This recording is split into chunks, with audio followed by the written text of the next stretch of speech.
Tapos si JM naman, baka na best friend ko! Pero Loki, kinikilig din ako, syempre appreciation yan, na normal lang naman maka-feel ng kilig. Am I really that much?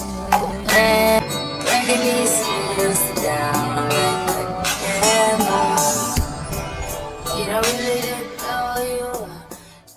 So for today's video guys, i-react natin yung naging interview ni Fiang, ang big winner ng Pinoy Big Brother Gen 11. Ito yung video na literal na matatawa ka sa mga reaksyon ni Fiang. Totoo na, Jared, gwapo yan nun! Matangkad, moreno, basically, sobrang ganda pumorma. Tapos Aminado siya na kinilig siya kay Jaren at hindi siya makapaniwala na sinip siya nito.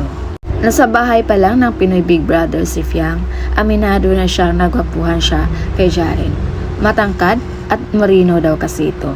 Isa pa naman sa mga ideal man ni Fiang, yung mga matatangkad at na-attract din siya sa mga moreno na lalaki. Siguro dahil sa sobrang puti niya, hindi niya na na-appreciate yung mga mistizo na lalaki, kaya na-attract siya pagdating sa mga moreno.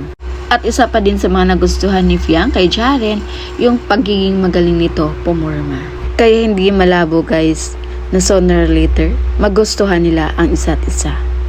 Kaya sa mga nagsiship sa Char Fiang, hintayin natin sa tamang panahon. Tapos si JM naman, baka na best friend ko! Pero Loki, kinikilig din ako, syempre appreciation yan, na normal lang naman maka-feel ng kilig. At kay JM naman, talagang hindi mawawala ang word na best friend. Kahit naman sa big night, una niya itong na-mention sa mga pinasalamatan niya dahil nung nasa bahay pa ito, siya yung naging support system ni Fiang. Marami ang kinilig sa dalawa nung nasa bahay pa ito ni Kuya dahil sa sobrang close nila sa isa't isa. Si JM yung laging nandyan kay Fiang. Naging vocal ito sa pagsasabi at pagtatama sa mga mali ni Fiang. Isa na doon yung sinaway niya si Fiang nung ginagaya-gaya niya ang boses ni Therese dahil ayaw niyang magkaroon ng tensyon sa dalawa.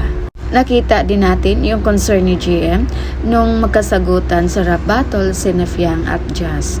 Naging karamay din ni Fiang si JM nung nasaktan ito sa nangyari sa kanila ni Sean. Kaya malaki ang fandom ng JM Fiang ay dahil din kay JM sa mga pinapakita niyang kilos para kay Fiang na hindi natin nakikita na ginawa nito sa ibang housemates. Kaya hindi naman talaga may pagkaila na humangal siya sa dalaga. At ngayon ngang nasa labas na sila ng bahay ni Kuya, mas lalo pang naging close sa isa't isa sina JM at Fiang. At ang nakakaganda pa sa JM at Fiang, wala silang tinatago sa publiko. Kung ano yung mga kinilos at ginawa nila sa loob ng bahay ni Kuya, ganon pa rin sa labas. Kahit kasama na yung mga family nila.